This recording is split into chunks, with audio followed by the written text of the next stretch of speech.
नमस्कार बंधुओं, मैं प्रणव भावे, नगर जिला संयोजक प्रलेखन एवं ग्रंथालय विभाग उज्जैन की ओर से ये 128वां स्वाध्याय मंडल का आज हम आयोजन करने जा रहे हैं। इसमें जितने भी उपस्थित देखने वाले जितने भी दर्शक हैं, जितने भी श्रोता हैं, आप सभी का मैं स्वागत करता हूं, वंदन करता हूं। जैसा कि आप लोगों को ज्ञात है, आज हमारे स्वतंत्र वीर सावरकर जी की पुण्यतिथि है। तो उनकी पुण्यतिथि के उपलक्ष्य में आज हम उन्हें स्मरण करने जा रहे हैं। और आज हमारे लिए अत्यंत गर्व और हर्ष का विषय है कि हमारे बीच में एक ओजस्वी वक्ता मौजूद हैं, जिनका परिचय मैं आप लोगों से करवाने जा रहा हूं। श्रीमती राजश्री राजेंद्र जोशी। आपका परिचय कुछ इस तरह है कि आप बीएससी बीएड आपने किया हुआ है। 3 विषयों में आप स्नातकोत्तर हैं, मराठी, ज्योतिष एवं अंग्रेजी। संस्कृत में आप अध्ययनरत हैं, लेखन वाचन में आपकी रुचि है। वर्तमान में महाराष्ट्र समाज उज्जैनी में आप अध्यक्ष के पद पर नियुक्त हैं। संस्कार भारती में आप जिला महिला प्रमुख रही हैं। पूर्व में लगातार 7 वर्ष तक आप भारतीय जनता पार्टी महिला मोर्चा की नगर अध्यक्ष के रूप में आपने दायित्व को निर्वहन किया है। वर्तमान में वार्ड क्रमांक 38 से आप पूर्व पार्षद रही हैं और सदन में उपनेता रही हैं। और साथ ही साथ स्मार्ट सिटी बोर्ड जो है हमारे उज्जैन का, उसमें भी आप एज अ डायरेक्टर आपने काम किया है, अपनी सेवा दी है। साथ ही साथ आप विभिन्न सामाजिक एवं संघ के आनुषंगिक संगठनों में आपने अपने दायित्वों का निर्वहन किया है, बखूबी निर्वहन किया है। अब मैं आपको परिचय करवाता हूं श्रीमती राजश्री राजन जोशी जी से। नमस्कार। आगे मैं हमारे प्रदेश के सह संयोजक माननीय अखिलेश जी से अनुरोध करता हूं कि वे पुष्पगुच्छ भेंट कर हमारी आज की वक्ता का स्वागत करें और आगे के कार्यक्रम की रूपरेखा बताएं। माननीय अखिलेश जी।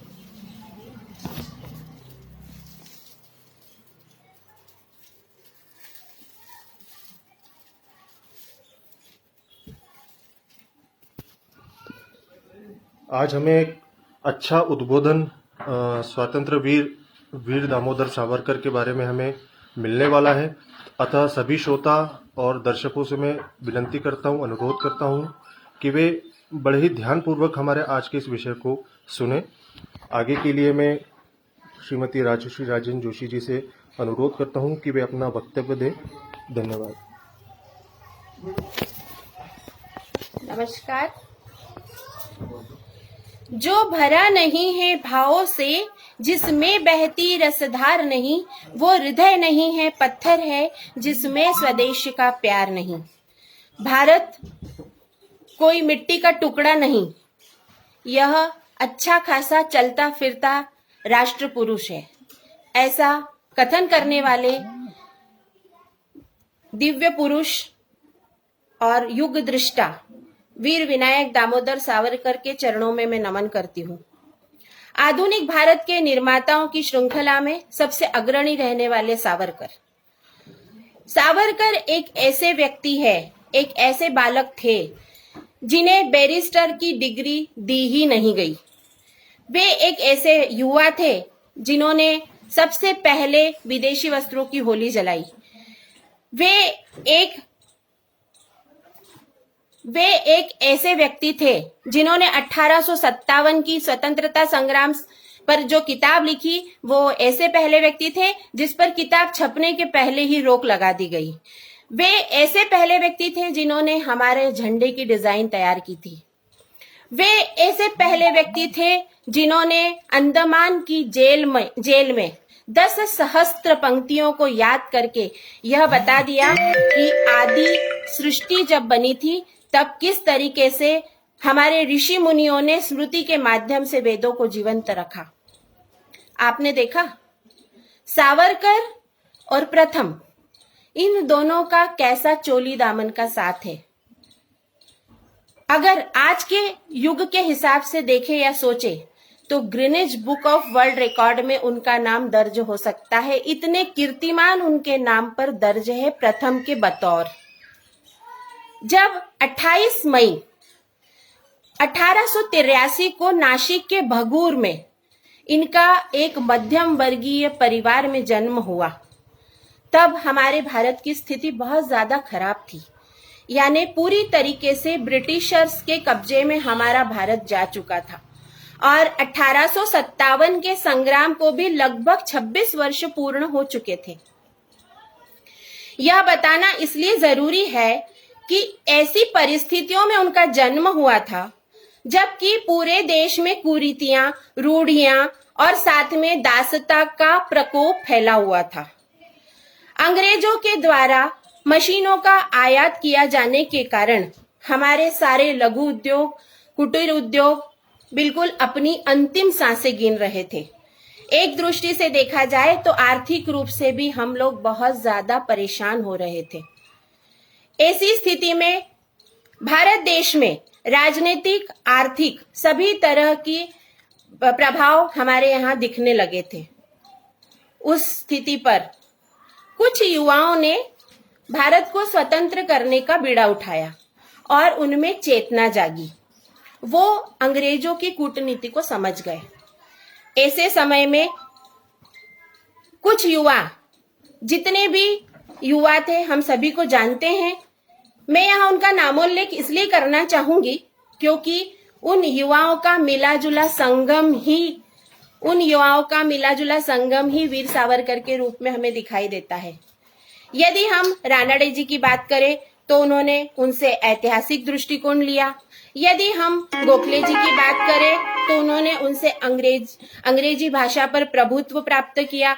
यदि हम चिपलूणकर जी की बात करें तो उन्होंने उनसे संवाद कैसे स्थापित किया जाता है ये सीखा। यदि हम आगरकर जी की बात करें तो उनसे उन्होंने समाज सेवा कैसे की जाती है ये सीखा। यदि हम तिलक जी की बात करें तो राजनीतिक दृष्टिकोण और विचार कैसे पनपता है ये उन्होंने तिलक जी से सीखा।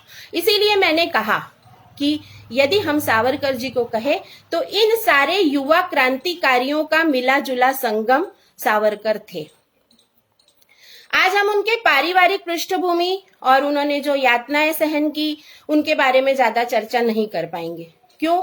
क्योंकि हम ये मानते हैं कि सावरकर अपने आप में इतना बड़ा ग्रंथ है जिसे यहाँ 1 घंटे में या 45 मिनट में बता पाना किसी के लिए भी संभव नहीं हो पाएगा। इसलिए मैं वो कितने प्रासंगिक थे इस पर अपने विचार रखने की कोशिश करती हूँ।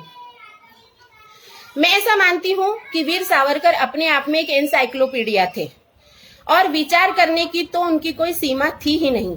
मतलब जहां साधारण व्यक्ति विचार करने का रुक जाता है वहां से वो विचार करना प्रारंभ करते थे, चाहे वो कोई सा भी क्षेत्र हो, चाहे वो कोई दिशा हो, चाहे वो कोई विषय हो। और सिर्फ विचार ही नहीं करना, उसको दूरदृष्टि से सोचना और उस पर भविष्यवाणी करना, जैसे कोई वो भविष्यवेत्ता थे।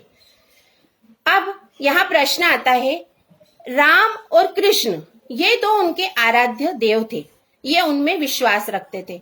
राम को वो आदर्श क्यों मानते थे? मैं समझती हूँ राम राज्य की कल्पना भी शायद इसीलिए की जाती थी। उन्होंने बहुत एक वाक्य में बताया कि भगवान श्री राम ने हमेशा ही व्यक्तिगत भावों को, व्यक्तिगत रिश्तों को, व्यक्तिगत संबंधों को दूर रखकर सामाजिक और जनता के लिए कार्य किया। कहने का तात्पर्य यह है कि लोक नायक कैसा होता है, वो व्यक्तिगत संबंधों को बहुत महत्व न देते हुए सामाजिक सार्वजनिक जीवन को ही जीना जानता है। तो यहाँ पर राम का व्यक्तित्व ऐसा था, इसलिए वीर सावरकर उनमें विश्वास रखते थे। सावरकर जी ने हिंदू और हिंदुत्व इस पर बहुत बल दिया और उनके हर जगह पर आप इस विषय को सुन सकते हैं। हिंदू और हिंदुत्व शब्द के निर्माता, उत्पादक हम उन्हें कहते हैं। उनका कहना था जब तक हम एकत्र नहीं होंगे, जब तक हमारे में एकता नहीं होगी, तब तक कोई भी शत्रु हमें कभी भी आकर हम पर आक्रमण करके हम पर राज्य कर सकता है, हमको परेशान कर सकता है। और हिंदू मतलब हिंदू, यहाँ पर जाति भेद या किसी भी तरह की अस्पृश्यता ये विषय नहीं था। उनका कहना था सबसे पहले हमारे देश पर जो कलंक है अस्पृश्यता के रूप में, उसे, इस बुराई को हमें दूर करना होगा और हमें एक रहना होगा। कहते थे गर्व से कहो हम हिंदू हैं। हिंदू कहने में हमें शर्म क्यों महसूस होती है?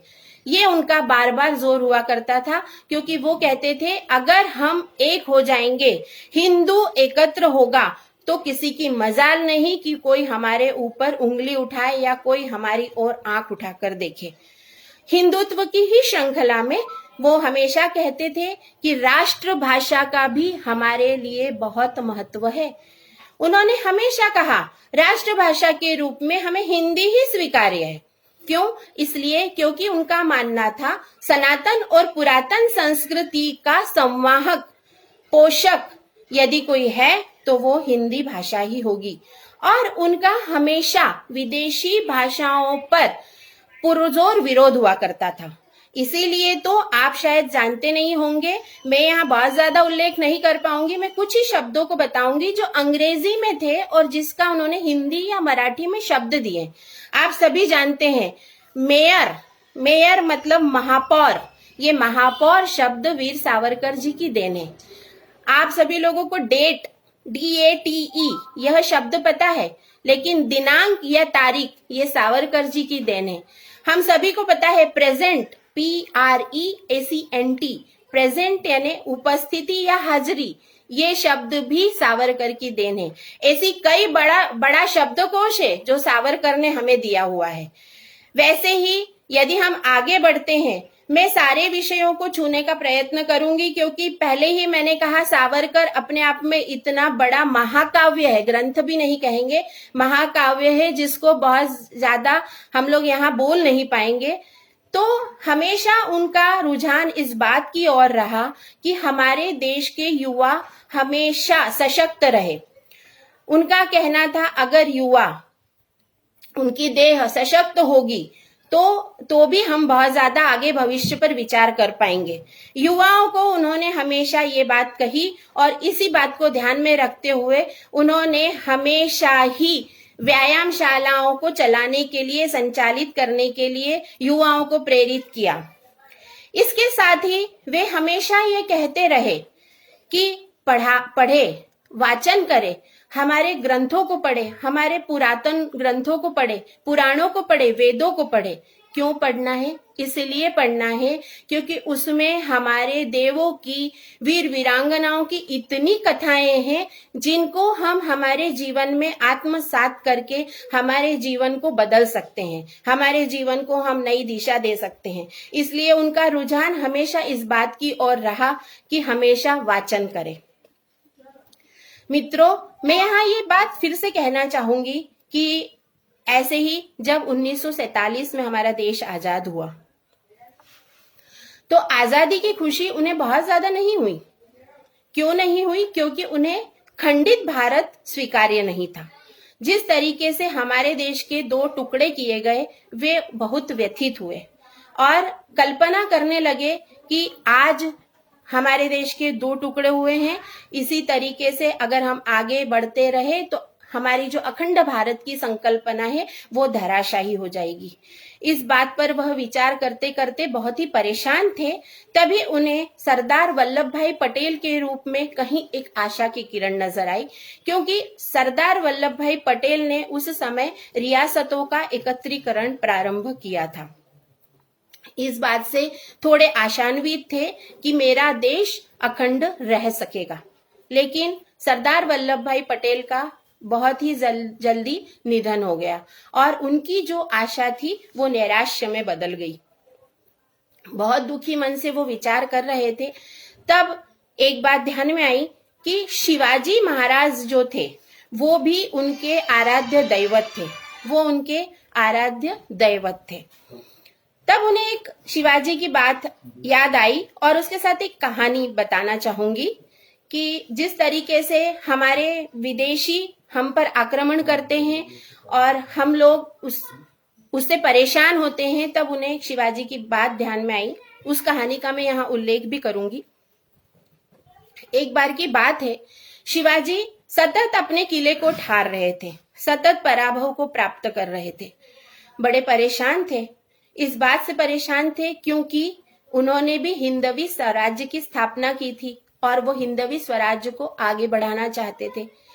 इस बात से परेशान हुए कि मैं यदि इस तरीके से पराभव को प्राप्त करूंगा तो एक दिन तो पूरी तरीके से हिंदुत्व का जो मेरा संकल्प है वह नष्ट हो जाएगा।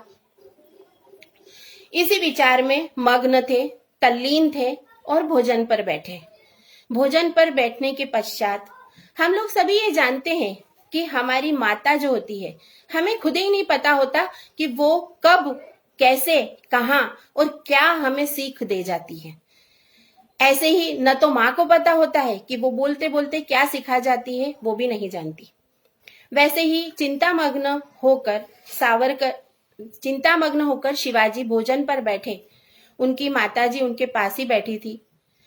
शायद जो सुन रहे हैं श्रोतागण, वो जानते होंगे कि महाराष्ट्रीयन परिवारों में भोजन के समय चावल जो परोसे जाते हैं उसको कटोरी के रूप में बनाकर बीच में रखा जाता है, जिसे मराठी में मुदा कहते हैं। तो उनकी माताजी ने उन्हें भी ऐसे ही मुदा परोसी। लेकिन शिवाजी बहुत ही चिंतामग्न थे। उनका ध्यान ही नहीं था कि माताजी ने पूरी तरीके से खाना परोस दिया है। चिंता मग्न होने के कारण और शायद उनका मन भी नहीं था भोजन का। उस समय उनकी तंद्रा तोड़ने के उद्देश्य से माताजी ने उन्हें हाथ लगाया और कहा, बेटा भोजन करो, मैंने आपको भोजन रख दिया है। एकदम तल्लीन थे और जब तल्लीनता भंग हुई तो उन्होंने बिल्कुल बीचों बीच, चावल जहां रखा था बीचों बीच में हाथ डाला। जैसे ही हाथ डाला तो एकदम गरम गरम लगा, हाथ झटक दिया। जीजा माता ने पूछा, बेटा ये क्या कर रहे हो? तो उन्होंने कहा कि माताजी भोजन ही तो कर रहा हूं। बोले, बेटा तुमको इतना नहीं समझता कि चावल गरम है, उसको हमेशा साइड से पहले खाना चाहिए और बीच में उसके बाद जाना चाहिए। अगर इस तरीके से करोगे तो बीच में पहुंचते पहुंचते तक वह ठंडा हो जाएगा। यह बात शिवाजी को बहुत बड़ा सबक दे गई। शिवाजी समझ गए कि इसमें बहुत बड़ा राज छुपा है। उन्हें यह समझ में आ गया कि यदि मुझे मेरे किले बचाने हैं तो पहले मुझे बाहरी सुरक्षा करनी होगी, तब मैं अंदर पहुंचूंगा। अगर मैंने अंदर की सुरक्षा कर ली परंतु मैं बाहर को ढंग से नहीं संभाल पाया तो मैं कभी भी आगे जाकर अपने आप को सुरक्षित नहीं रख पाऊंगा। आप सोच रहे होंगे कि इस कहानी का यहाँ कहने का तात्पर्य या उद्देश्य क्या हो सकता है, लेकिन मैं समझती हूँ कि आज का जो नेतृत्व हमें मिला है वो सारे तार वहां से जुड़े चले आ रहे हैं। कहने का मतलब ये है कि शिवाजी के द्वारा कही हुई बात सावरकर ने भी कहीं ना कहीं हमें कही है और हम उसी पर से ये अंदाज लगा सकते हैं कि सावरकर जी हमारे लिए कितने प्रासंगिक थे। उन्होंने तभी कह दिया था कि हमारी विदेश नीति ऐसी होनी चाहिए, हमारे जितने भी सैन्य है वो सब सुरक्षित होना चाहिए, हमारी जो बॉर्डर है वो सब सुरक्षित होना चाहिए, और ये सारी बातें कही थी। तभी तो हम कह रहे हैं कि वो कितने प्रासंगिक थे। साथ ही उन्होंने हमेशा युवाओं को इस बात की ओर प्रेरित किया कि आप सभी लोग सैन्य में जाओ, सैन्य प्रशिक्षण लो। बार बार उनका ये कहना हुआ करता था कि सैन्य तैयार करेंगे तभी हम सुरक्षित रहेंगे। अब विषय जब प्रासंगिकता का चल रहा है, विदेश नीति की बात चल रही है, तो इस बात पर भी हमें विचार करना पड़ेगा। जब पाकिस्तान का निर्माण हुआ तब उन्होंने कहा कि आप लोग ये समझ लो बहुत अच्छे से कि हम लोगों ने हमारे आमाशय में एक घाव रख लिया है, हमारे आमाशय में हमने एक घाव बनाकर रख लिया है जो कि नासूर की तरह हमेशा परेशान करता रहेगा। और वो देशवासियों को कहते थे कि आपको इस नासूर को शल्य क्रिया के द्वारा हटाना पड़ेगा। आप लोगों की ऐसी महत्वाकांक्षा नहीं होगी परंतु ऐसा करना पड़ेगा। इसके बाद हम विचार करते हैं तब हमें ध्यान में आता है कि वे कृष्ण के भी बहुत भक्त थे, श्री कृष्ण को भी वे आदर्श मानते थे।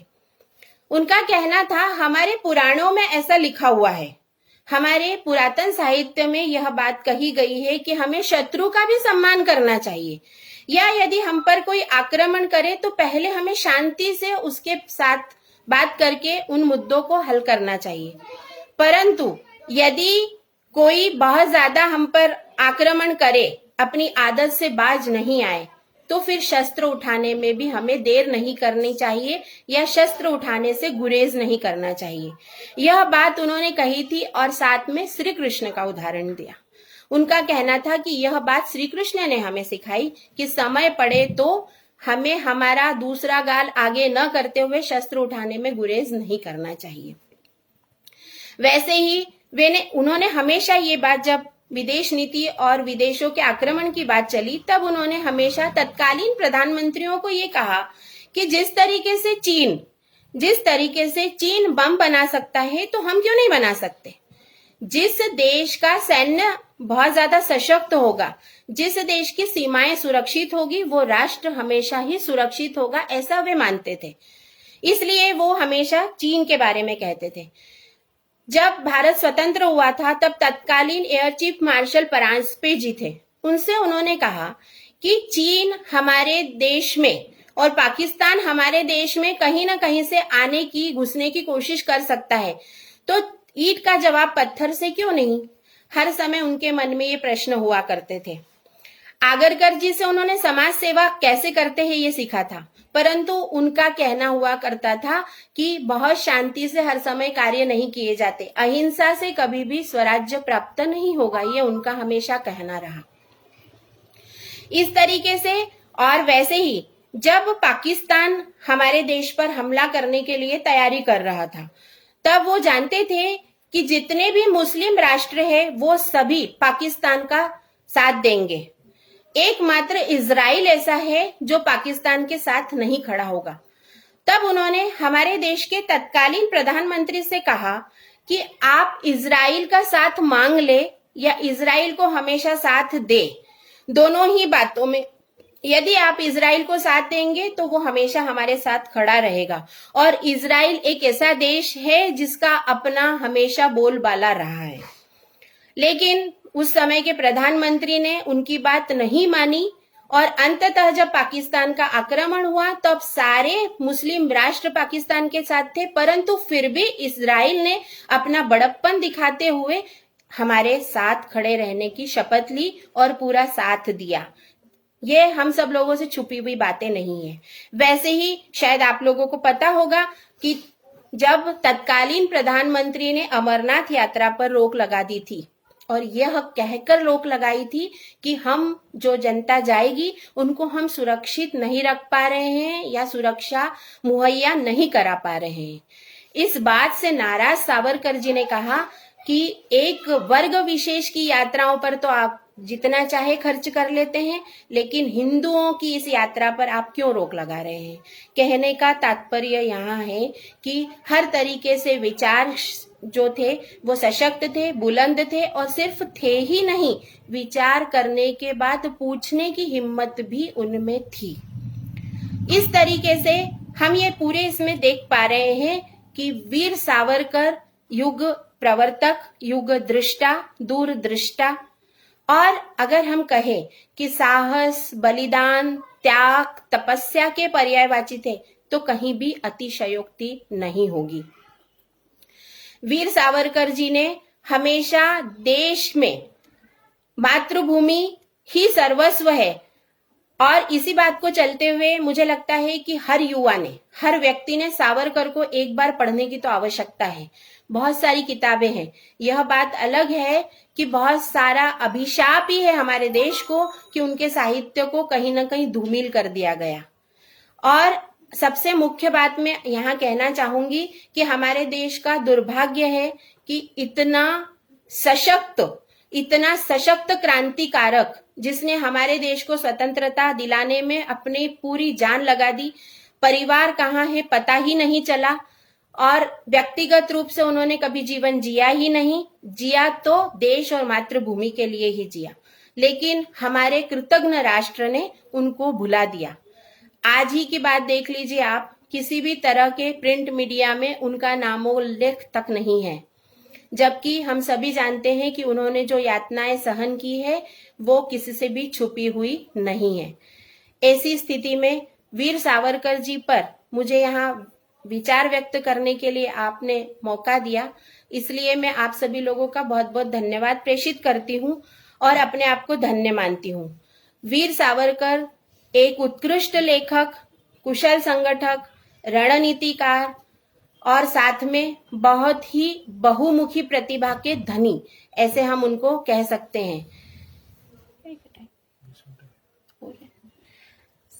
सावरकर जी के बारे में जितना मैं कह सकती हूँ और भी कहना चाहिए। और मुझे लगता है कि सावरकर जी एक ऐसा व्यक्तित्व है जिसको अनुभव कर सकते हैं हम। अब चूंकि समय और है तो मैं ये उनके इतिहास के बारे में भी थोड़ा सा बताना चाहूंगी कि सभी लोग उनकी जो 8 जुलाई को उन्होंने समुद्र में छलांग लगाई थी, वो भी एक ऐतिहासिक घटना है। आज तक ये एक अध्ययन का विषय है कि आखिर में वो छलांग क्यों लगाई गई थी। ये समझ से परे है, परंतु यह ऐतिहासिक घटना सभी लोग इसको जानते हैं। अब विषय यह आया कि जब ब्रिटेन जाने की बारी आई तो उन्होंने स्वेच्छा से यह जाना कि मैं ब्रिटेन जाना चाहूंगा। क्यों ब्रिटेन जाना था? तो उन्हें ये पता था कि वहां से ही मैं शस्त्र बनाने का प्रशिक्षण या बम बनाने की विधि सीख कर आऊंगा। इसलिए वो बैरिस्टर की डिग्री प्राप्त करने के लिए लंदन जाते हैं और वहां पर जाकर अभिनव भारत की स्थापना की। साथ में वहां पर रहते हुए मदन लाल जी धिंगरा जैसे लोगों को तैयार किया और वहां से किताबों के साथ संदूक में बंदूक भरकर हमारे देश में भेजी। नासिक में उन्होंने ये सारी किताबें भेजी। यहाँ तहकीकात भी हुई, लेकिन यहाँ मैं ये कहना चाहूंगी कि उनका ये भी कितना बड़ा स्किल था कि वहां से यहाँ तक बंदूकें आ गई, लेकिन किताबों के साथ किसी को पता भी नहीं चला कि किताबों के अंदर बंदूकें रखी हुई थी। और इस तरीके से वे क्रांतिकारक हमेशा तैयार करते रहे, चाहे वो ब्रिटेन में रहे तब और चाहे वो भारत में रहे तब। हम सभी लोग जानते हैं कि उनको 2 बार कारावास हुआ, 2 बार उन्हें काले पानी की सजा हुई। यह भी कोई बहुत आसान सी बात तो नहीं थी। काला पानी की सजा में उन पर अत्याचार की भी पराकाष्ठा थी। इतने ज्यादा अत्याचार उन पर किए गए। विषय आता है यदि उनके समकक्ष किसी क्रांतिकारी को साथ में वहां रखा जाता तो पता चलता कि उन पर किस तरीके के अत्याचार किए गए। कोयले से उन्होंने वहां पर अपनी रचनाएं लिखी और याद की, कंठस्थ की, जिसका उल्लेख मैंने पहले भी किया। और साथ में ये भी बताया जाता है कि जिस कोठरी में उन्हें रखा गया था वहां पर बहुत गंदगी थी, मतलब टॉयलेट या शौचालय की कोई व्यवस्था नहीं थी। वहीं पर उन्हें सारा कुछ करना पड़ता था। खाने के लिए कुछ दिया नहीं जाता था और दिया जाता था तो वो उनके लिए पूरता नहीं था। साथ में कोलू के बेल पर उन्हें जोता जाता था। कृशकाय थे, वो बहुत ही दुबले थे लेकिन सशक्त थे, परंतु फिर भी एक सीमा होती है। वहां पर भी उन्होंने क्रांतिकारकों को तैयार करने का कार्य तो अपने स्तर पर किया ही। उसके बाद जब वापस एक बार की सजा होने के बाद जब वो पुनः भारत आए तब उन्होंने यहाँ पर भी क्रांतिकारकों को तैयार करने का एक बीड़ा उठाया और उसके तहत सतत व्यायामशालाएं और बम बनाने की विधियां उनको बताते रहे। इसके साथ ही हम सभी लोग ये भी जान ले कि वीर सावरकर ही एक ऐसे व्यक्ति थे जिन्होंने 7 बंदियों का विरोध किया था। उन्होंने कहा रोटी बंदी, बेटी बंदी, वेदोक्त बंदी और शुद्धि बंदी, ये सारी चीजें उनके इसमें उल्लेख होता है। शुद्धि बंदी से अर्थ, जब धर्मांतरण की प्रक्रिया चल रही थी, अधिकतर सभी लोग अपना धर्म हिंदुओं से बदलकर ईसाई या मुस्लिम हो रहे थे, तब उन्होंने नासिक में खुला आह्वान किया कि जो लोग धर्मांतरण के आधार पर दूसरे धर्म में जा चुके हैं, यदि वे पुनः अपने धर्म में, हिंदू धर्म में आना चाहते हैं तो उनकी यहाँ पर शुद्धि की जाएगी। उन्होंने ऐसा खुला आह्वान किया। इस बात का कई ब्राह्मणों ने विरोध भी किया था, परंतु उन्होंने कहा कि जिस तरीके से वेदों को पढ़ने का अधिकार भी केवल ब्राह्मणों को दिया गया है, तब वो कहते थे कि यदि परिस्थितियां ऐसी बन जाती है, उदाहरणार्थ मान लीजिए कोई व्यक्ति जुलाहा है, यदि वो कपड़ा बुनता है, परंतु परिस्थितियां यदि ऐसी आ जाती है कि उसे वेद पढ़कर अपनी रोजी रोटी चलाने की नौबत आती है, तो उसे वेद भी याद होने चाहिए या जो कर्म कांड है वो भी याद होना चाहिए। ठीक उसी प्रकार यदि कोई ब्राह्मण है और वो वेदाध्ययन करके और इस तरीके से कर्मकांड करके अपनी जीविका चलाता है, परंतु यदि परिस्थिति कहीं उल्टी पड़ जाती है तो उस स्थिति में उसे कपड़ा बुनकर भी अपनी आजीविका चलाते आना चाहिए। इस तरीके से उनका कहना था कि कर्मबंदी नहीं होना चाहिए, कोई भी कार्य छोटा या बड़ा नहीं होता है, इसलिए वे कहते थे कि सभी को सारे कार्य आने चाहिए। समुद्र बंदी का भी जहां तक प्रश्न था, उन्होंने कहा समुद्र से जाना बहुत जरूरी है, यदि विदेश जाएंगे तभी वहां से कुछ सीख कर आएंगे। वैसे ही रोटी बंदी व्यवहार बंदी नहीं, रोटी बंदी और साथ में बेटी बंदी, यानी तात्पर्य यह है कि बेटियों को दूसरे समाज में दिया नहीं जाता था, उनका विवाह नहीं किया जाता था। इस पर भी उनका कहना था कि ये सारे जो कुरीतियां हैं वे इसे अंधविश्वास की श्रेणी में रखते थे, और जब तक ये दूर नहीं होंगी तब तक हमारे देश में हिंदू एकत्र नहीं होगा, और जब तक हिंदू एकत्र नहीं होगा कोई भी हमारे देश पर आकर हम में फूट डालकर इन बातों का फायदा उठाकर हमेशा ही हम पर राज कर सकेगा, यह वह हमेशा कहते थे। और इसी बात को ध्यान में रख के उन्होंने एक पतित पावन मंदिर का निर्माण किया, और उस मंदिर में एक अस्पृश्य हरिजन बंधु को पुजारी के रूप में रखा, और वो मंदिर सभी के लिए खुला है। आज भी वहां वो मंदिर स्थापित है। वैसे ही अगर हम और पीछे जाते हैं तब हम देखते हैं कि उनकी भाभी और उनका भाई, ये कहना चाहिए कि उनकी भाभी, जब उनका भाई भी काला पानी की सजा प्राप्त करने के लिए अंडमान चले गए, तब उन्हें ये मालूम पड़ा कि मेरा भाई भी यहाँ आया है। लेकिन अंग्रेजों का अत्याचार देखिए कि दो भाइयों को एक ही जेल में मिलने का मौका ही नहीं दिया। इसी बात को ध्यान में रखते हुए उनके स्पंदन ये कहते थे कि एक गीत सभी को पता है, ने मजसी ने, सभी लोग जानते हैं। समुद्र को उन्होंने आह्वान किया है इस गीत के माध्यम से कि मुझे हमारे देश फिर से लेके जा, ने मजसी ने, परत मातृभूमिला, मेरी मातृभूमि को मुझे वापस लेकर जा, ये वो आह्वान समुद्र से कर रहे हैं। और समुद्र के माध्यम से ही गए थे, समुद्र के माध्यम से ही लौटे थे, ये हम सभी जानते हैं। इस तरीके से सावरकर जी जो थे, उनकी यातनाओं पर भी यदि हम विचार करेंगे, यदि उनकी यातनाओं के बारे में सोचेंगे, तब हमें पता चलेगा कि एक साधारण व्यक्ति नहीं थे, वो एक असाधारण व्यक्तित्व थे। क्योंकि यदि साधारण व्यक्ति होता है तो जरा सी सुई लगने से ही परेशान हो जाता है, और उस व्यक्ति ने तो जीती जागती जिंदगी में अत्याचारों के अलावा कुछ भी नहीं देखा। एक साधारण से परिवार से थे, लेकिन व्यक्तित्व ऐसा था कि जमींदार इनके पिताजी थे, लेकिन इनके घर पर यदि कोई कृषक आता था तो कभी भी उसके साथ भेदभाव नहीं किया जाता था। इनके द्वारा उसे एक सम्मान के साथ बैठने के लिए, साथ में जो भी एक हमारे परिवार में आदर सत्कार किया जाता है, उसका पूरा पालन इनके द्वारा किया जाता रहा। कभी भी इस तरीके की छोटी बड़ी ऐसी सोच इनकी नहीं रही, और हमेशा ही इन्होंने अस्पृश्य बंधुओं को भी गले लगाया। इनका कहना था, अगर हम जितने भी हिंदू हैं, यदि हम इन सबको गले लगाएंगे तो ये धर्मांतरण की ओर प्रवृत्त ही नहीं होंगे। इसलिए ये धर्मांतरण को रोकने के लिए बार बार ये कहते थे। अब अभी पूरे मेरे जितना भी मैंने अभी यहाँ अपने विचार व्यक्त किए हैं, विचार व्यक्त करने का मैंने प्रयत्न किया है, आपने देखा होगा कि कितनी जगहों पर हमें यह महसूस होता है कि उनके विचार कितने ज्यादा प्रासंगिक थे। चाहे फिर वो विदेश नीति हो, चाहे फिर वो अंत्योदय हो, चाहे फिर वो सैन्य प्रशिक्षण हो, चाहे फिर हमारी सीमा सुरक्षा हो, चाहे फिर वो हमारा आत्मनिर्भर भारत अभियान हो, तो हम सभी दूर ये देख रहे हैं कि सावरकर ही एक ऐसे व्यक्ति थे जो दूरदृष्टि रखते हुए वैचारिक प्रगल्भता के साथ अपनी बात रखते थे।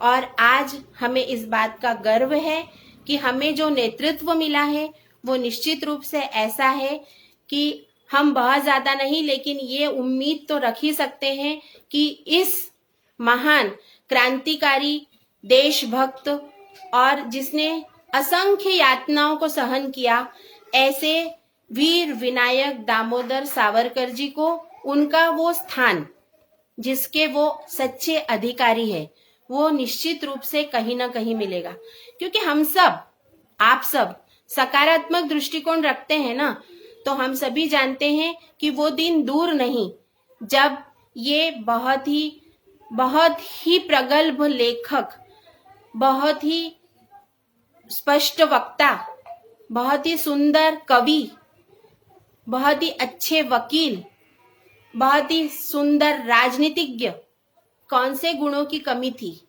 यह एकमात्र व्यक्ति है, इसीलिए मैंने कहा कि वो चलता फिरता एनसाइक्लोपीडिया थे। ऐसा कौन सा विषय है जो उनसे छूता नहीं है, अछूता है। ऐसे व्यक्तित्व को वह सम्मान जिसके कि वो अधिकारी है ऐसा मिले, यह हर देशभक्त चाहता है, यह हर देशवासी चाहता है। और हम सब सकारात्मक दृष्टिकोण के साथ यदि विचार करें तो हमें वो उम्मीद है, हमें आज जो नेतृत्व मिला है वो सब भी उन्हीं सभी विचारों को आत्मसात करके उस पर कार्य लगातार कर रहे हैं। तो हमें ये उम्मीद है कि हमारा ये जो स्वतंत्रता संग्राम सेनानी है, सही जगहों पर, सही किताबों में, जहां इतिहास ने इन्हें बहुत गलत तरीके से हमारे समक्ष रखा है। सभी लोग जानते हैं कि कई किताबों में इन्हें आतंकवादी तक करार दिया गया। मुझे आश्चर्य होता है कि ठीक है, यदि हम इनके बारे में बहुत अच्छा नहीं जानते हैं, नहीं कह सकते, तो आतंकवादी कहने का अधिकार भी इनको किसने दिया? जो गलत इतिहास इनके बारे में प्रचारित हुआ है, अब ऐसा लगता है कि वह समय आ गया है जबकि इनका सही इतिहास लोगों तक पहुंचे। तो वो कैसे पहुंचेगा? ये सारी जवाबदारी हम युवाओं की है। मैं सारे युवाओं को आज के दिन इस मंच के माध्यम से ये आह्वान करना चाहती हूँ कि वीर सावरकर को पढ़े। उनका बहुत साहित्य है और पढ़ना ही नहीं है, उनको हमें आत्मसात करने का भी प्रयत्न करना है। यदि उनके इतने सारे गुणों में से कोई भी गुण हम अपने में आत्मसात करते हैं, उन पर हम चलने का प्रयत्न करते हैं, तो मुझे लगता है कि आज के दिन उनको यह सच्ची श्रद्धांजलि होगी। इस विषय पर पहले ही कहा कि कहने के लिए बहुत है, लेकिन बहुत ज्यादा फैला हुआ है। उसको 1 घंटे में या 5 घंटे में बांधने का प्रयत्न करना मेरे जैसी छोटी सी कार्यकर्ता के लिए तो सूरज को दिया दिखाने के समान था। मैंने फिर भी अपनी तरफ से प्रयत्न किया है। मुझे लगता है कि आज के दिन इतना काफी होगा। फिर से मैं आज युवाओं से आह्वान कर रही हूँ कि इनको पढ़े और पढ़ने के साथ में जीवन में जीने की कोशिश भी करें, तो हमारे द्वारा आज उनको सच्ची श्रद्धांजलि होगी। बहुत बहुत धन्यवाद। धन्यवाद राशि जी। वास्तव में आज आपने जो हम लोगों को मार्गदर्शन दिया, एक अच्छा आपने यहाँ पर जो उद्बोधन हम लोगों के समक्ष रखा, निश्चित तौर पे हम लोगों का बहुत ज़्यादा इसमें ज्ञानवर्धन हुआ है और कई सारे युवाओं का भी इसमें आगे ज्ञानवर्धन अवश्य होगा। इसी के साथ में एक बात और ज़रूर मैं कहना चाहूँगा कि सच्ची श्रद्धांजलि शायद तब और होगी जब उन्हें वास्तव में भारत रत्न के रूप में उन्हें पुरस्कृत किया जाना चाहिए। ठीक है, आज हमारे बीच में नहीं है, पर मरणोपरांत ही सही उन्हें भारत रत्न अवश्य मिलना चाहिए। आज के इस कार्यक्रम में आपने हमें समय दिया, इसके लिए मैं प्रदेश संयोजक जी माननीय अनिल सप्रे जी की ओर से, उज्जैन नगर की संपूर्ण टीम की ओर से आपका धन्यवाद ज्ञापित करता हूं और साथ ही साथ आभार व्यक्त करने के लिए अब मैं हमारे विभाग के नगर जिले के सह संयोजक नितेश यादव जी को आमंत्रित करता हूं कि वे आज के इस कार्यक्रम का आभार व्यक्त करें।